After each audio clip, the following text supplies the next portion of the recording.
እስቲ እውነቱን እንወያይ። ስንቶቻችሁ ናችሁ ቀሚስ ወይንም ሱሪ ስትለብሱ የውስጥ ጭናችሁ እየተፋተገ የሚያማችሁ የሚቆስልባችሁ? መስታወት ፊት ቁማችሁ ከወገብ በላይ ቀጭን ሆናችሁ ከወገብ በታች ግን ሌላ ሰው መስላችሁ ተስፋጣችኋል። ይህ ስሜት ምን ያህል እንደሚያስጨንቅ አውቃለሁ። አሁን ይህንን ለዓመታት ያስጨነቃችሁን የጭን ስብ ሰውነታችሁን ምግብ ሳትከለክሉና ጂም ውስጥ ሰዓታትን ሳታጠፉ በፍጥነት የምታስወግዱበትን በሳይንስ የታወቀ አዲስ መንገድ አሳያችኋለሁ። እስከ ፍጻሜው በጥንቃቄ ተከታተሉ። ወደ መፍትሄው ከመግባታችን በፊት ሳይንሱን እንወቅ። ለምንድን ነው የሴት ልጅ የጭን ስብ ለማጥፋት እንዲህ ከባድ የሆነው?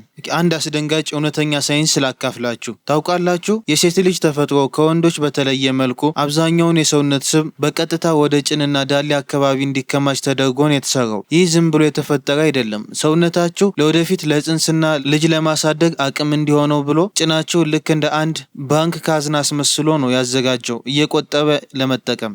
ይህንን ካዝና በቀላሉ ለመክፈት አይቻልም። ለዚህ ነው ብዙ ሴቶች አንድ ትልቅ ስህተት የሚሰሩት። ስህተቱ ምንድን ነው? ብዙ ሴቶች ጭኔን ወይንም ቦርጬን እቀንሳለሁ ብለው ጭናቸውንና ሆዳቸውን በላስቲክ ይጠቀልላሉ፣ ወይም በጣም ጠባብ የሆኑ ማሰሪያዎችን ለብሰው እንቅስቃሴ ይሰራሉ፣ ወይንም የቤት ውስጥ ስራዎችን ይሰራሉ። ላብ በላብ ሲሆኑ ጭኔና ሆዴ ስብ እየቀለጠ ነው ብለው ያስባሉ። ይህ ትልቅ ስህተት ነው። ይህን አሁን አቁሙ። ሳይንሱ ምን ይላል? በመጀመሪያ ላብ ማለት ከሰውነት የሚወጣ ውሃ እንጂ ስብ አይደለም። ነገር ግን ከዚህም የባሰ አደገኛ ሳይንሳዊ እውነት ላካፍላችሁ። በሰውነታችሁ ውስጥ ስብ እንዲቃጠል የግዴታ የደም ፍሰት ያስፈልጋል። ጭናችሁ በላስቲክ ወይንም በጠባብ መጠቅለያ አጥብቃችሁ ስታፈኑት ወደ ጭናችሁ የሚሄደው የደም ቧንቧ ትጨምቁታላችሁ፣ ትዘጉታላችሁ። ይህንም በደንብ ለመገንዘብ አትክልት እያጠጣችሁ የውሃውን ቱቦ መሃል ላይ በኃይል ብትረግጡት ምን እንደሚፈጠር አስቡት። ውሃው ይቋረጣል አይደል? የደም ቧንቧችሁም ልክ እንደዚሁ ነው። ጭናችሁን በላስቲክ በመጠቅለያ አጥብቃችሁ ስታፍኑት የደም ቧንቧችሁን ልክ እንደ ውሃ ቱቦ እየጨመቃችሁት ነው። ይሄ ለምን አደገኛ ሆነ?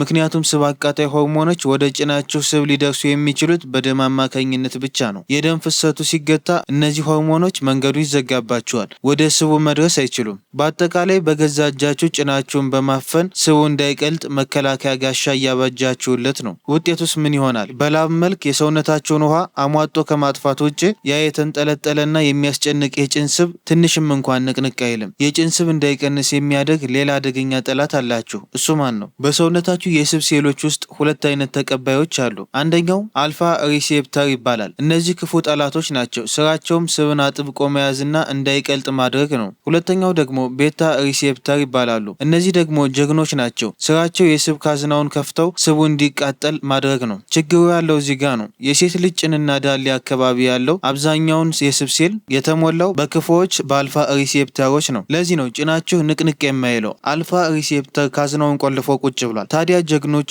ቤታ ሪሴፕተሮችን ተነስተው ካዝናውን እንዲከፍቱ የሚያደርጋቸው ምንድን ነው? ይህንን ትንሽ ቆይቼ እመልስላችኋለሁ። ከዛ በፊት ግን እናንተ ሳታውቁ በየቀኑ በምታደርጉት ልማድ እነዚህን ጀግኖች እጆቻቸውን አስራችሁ ጠላቶች እንዲያሸንፉ እያደረጋችሁ ነው። ወደ ትክክለኛው መፍትሄ ከመሄዳችን በፊት ይህንን የስብ ካዝና እንዳይቀንስና እንዲበዛ የሚያደርጉ 5 አደገኛ ስህተቶችን ማወቅ አለባችሁ። እነዚህ ስህተቶች ካላስተካከላችሁ ምንም ብትለፉ ለውጥ አታመጡም። ስህተት 1፣ ሂል ጫማ ማዘውተር። ብዙ ሴቶች ሸንቀጥ ብለው ለመታየትና ቆንጆ ለመምሰል ሂል ጫማ ያዘወትራሉ።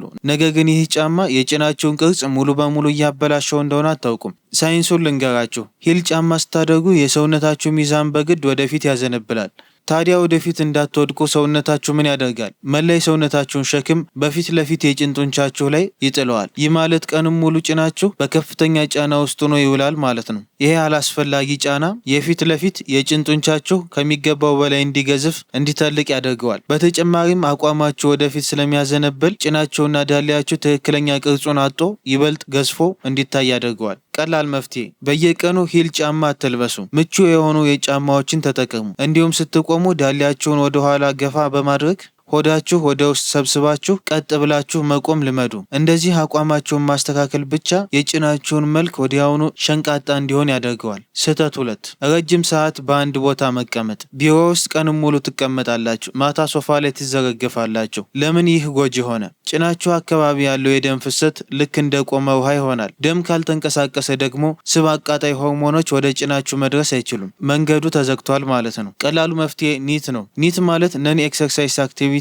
ቴርሞጄኔሲስ ማለት ነው። በአማርኛ ጂም ሳትሄዱ በዕለት ተዕለት ህይወታችሁ የምታደርጉት እንቅስቃሴ ማለት ነው። በየአንድ ሰዓቱ ተነስታችሁ ለ2 ደቂቃ ተራመዱ።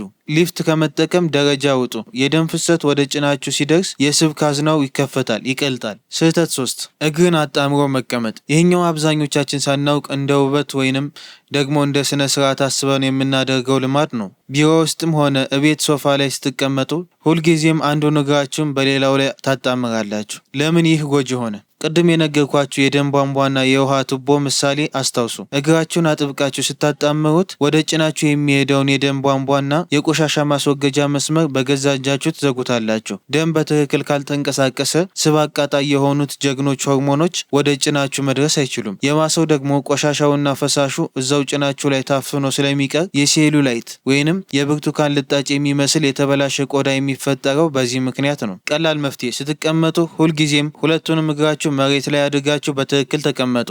እግር ማጣመር ልማድ ሆኖባችሁ ከሆነ ከዛሬ ጀምሮ አሁኑኑ አቁሙ። ስህተት 4 ሆርሞን አዛቢ ምግቦችን ማብዛት። የሴት ልጅ ጭን ላይ ስብ እንዲከማች የሚያደርገው ዋናው ሆርሞን ኢስትሮጅን ይባላል። በፋብሪካ የተቀነባበሩ ምግቦች፣ በፕላስቲክ የታሸጉ ምግቦች ስትበሉ ሰውነታችሁ ውስጥ የውሸት ኢስትሮጅን ይበዛል። ይህ የውሸት ሆርሞን ሲበዛ የሰውነታችሁ ሚዛን ያዛባና ስብ በተለይም በጭናችሁ ዳሌያችሁ አካባቢ በፍጥነት እንዲከማች መንገዱን ይከፍታል። ቀላል መፍትሄ፣ ፋይበር የበዛባቸውን አትክልቶች ተመገቡ። በተለይ እንደ ጎመን ያሉ አትክልቶችን ጉበታችሁ እነዚህን አላስፈላጊ የውሸት ሆርሞኖች አጣርቶ እንዲያስወግድና የሰውነታችሁ ሚዛን እንዲጠብቅ ትልቅ እርዳታ ያደርጋል። ስህተት 5 ለሰዓታት አጭር ወንበር ላይ ወይንም በርጩማ ላይ ተጣጥፎ መቀመጥ። ይሄኛው ስህተት 99% የሀገራችን ሴቶች በየቀኑ የሚሰሩት ነገር ግን ጭናቸው ለምን እንደወፈረ እንኳን የማያውቁበት ትልቅ ድብቅ ሚስጥር ነው። የቡና ስነስርዓት ስናደርግ፣ ሽንኩርት ስንከትፍ ወይም የተለያዩ የቤት ውስጥ ስራዎች ስንሰራ ለሰዓታት እጅግ በጣም አጭር በሆነ ወንበር በርጩማ ላይ ጉልበታችን አጣጥፈን እንቀመጣለን። ለምን ይሄ ጎጂ ሆነ? ሳይንሱን ልንገራችሁ። በጣም ዝቅተኛ ወንበር ላይ ስትቀመጡ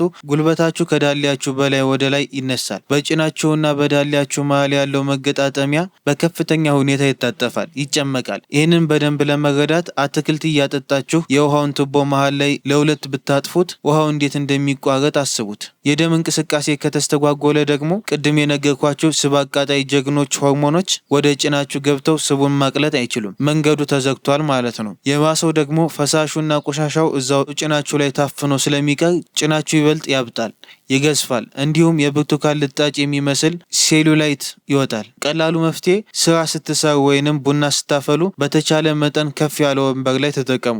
መሬት ላይ ወይንም ዝቅተኛ ወንበር ላይ መቀመጥ ግዴታ ከሆነባችሁ ደግሞ እግራችሁን ወደፊት ዘርግታችሁ ዘና ብላችሁ ተቀመጡ። በተጨማሪ በየ20 ደቂቃው እየተነሳችሁ እግራችሁን አፍታቱ። የታጠፈው የደም ፍሰት መልሶ እንዲከፈት አድርጉ። ይህንን ካወቅን አሁን ወደ ትክክለኛው ፈጣኑና በሳይንስ ወደ ተረጋገጠው የጭን ማቅጠኛ መፍትሄ እንግባ። እነዚህን እንቅስቃሴዎች በሳምንት 3 ወይንም 4 ቀን ብቻ ቤታችሁ ሆናችሁ ስሩ። ምንም ዕቃ አያስፈልጋችሁም። ይህ ፕሮግራም በ3 ደረጃ የተከፈለ ነው። አንዱን ዘላችሁ አንዱን ብትሰሩ ውጤት አታገኙ። ደረጃ 1 ኮምፓውንድ እንቅስቃሴ። እነዚህ እንቅስቃሴዎች የጭናችሁን ትላልቅ ጡንቻዎች በአንድ ላይ በማሰራት እጅግ ከፍተኛ ኃይል እንዲቃጠል ያደርጋሉ። አንደኛ ስኳት። እግራችሁ ከትከሻችሁ ትንሽ ሰፋ አድርጋችሁ ቁሙ። ልክ ወንበር ላይ እንደምትቀመጡ ሆናችሁ ወደ ታች ውረዱ። ስትወርዱ ዳሌያችሁ ወደ ኋላ ግፉት። ይህንን 15 ጊዜ ስሩት። ሁለተኛ ላንጅስ። ቀጥ ብላችሁ ቁሙ። አንዱን እግራችሁ ወደፊት አስረዝማችሁ በመርገጥ የኋላችሁን ጉልበታችሁን መሬት እስኪነካ ድረስ ዝቅ አድርጉት። ይህንን በእያንዳንዱ እግራችሁ 10 ጊዜ ስሩት። ደረጃ 2 ኢላማ ያደረጉ እንቅስቃሴዎች። አሁን ትላልቁን ስብ ካቃጠልን በኋላ የውስጥ ጭናችሁን ቅርጽ ወደ ማውጣት እንገባለን። አንደኛ የውስጥ ጭን ማንሳት። በጎናችሁ መሬት ላይ ተኙ። ከላይ ያለውን እግራችሁ አጠፍ አድርጋችሁ ከፊት ለፊት መሬት ላይ አሳርፉት። ከስር ያለውን ቀጥ ያለውን እግራችሁን አንቀሳቅሱት። በዚህ መልክ ማለት ነው። በእያንዳንዱ ጎን 15 ጊዜ ስሩ። ሁለተኛ ግሉት ብሪጅ። በጀርባችሁ ተኙ። ጉልበታችሁን እጠፉትና እግራችሁን መሬት ላይ አሳርፉት። አሁን ዳሌያችሁን ወደ ላይ አንሱትና ከላይ ስትደርሱ ጭናችሁንና መቀመጫችሁን አጥብቃችሁ ያዙት። ይህንን 20 ጊዜ ስሩት። ደረጃ 3 የቤታ ሪሴፕተሮችን ማስነሳት። ይሄ የመጨረሻው ደረጃ የልብ ምታችሁን ከፍ አድርጎ የቤታ ሪሴፕተሮችን ጀግኖችን ሙሉ በሙሉ በማነቃቃት ጭናቸው ውስጥ ያለውን ስብ እንዲቀልጥ ያደርጋል። አንደኛ ፈጣን ስቴፕ አፕ ወይንም ጃምፕ ስኳት። አጠር ያለ ወንበር ወይንም ጠንካራ ሳጥን ፊት ቁሙ። በፍጥነት ቀኝ እግራችሁን አውጡ፣ አውርዱ። ግራ እግራችሁን አውጡ፣ አውርዱ። ይህ ካልተመቻችሁ ደግሞ ስኳት እየሰራችሁ ወደ ላይ በኃይል ዝለሉ። ይህንን ለ30 ሰከንድ ብቻ በፍጥነት ስሩት።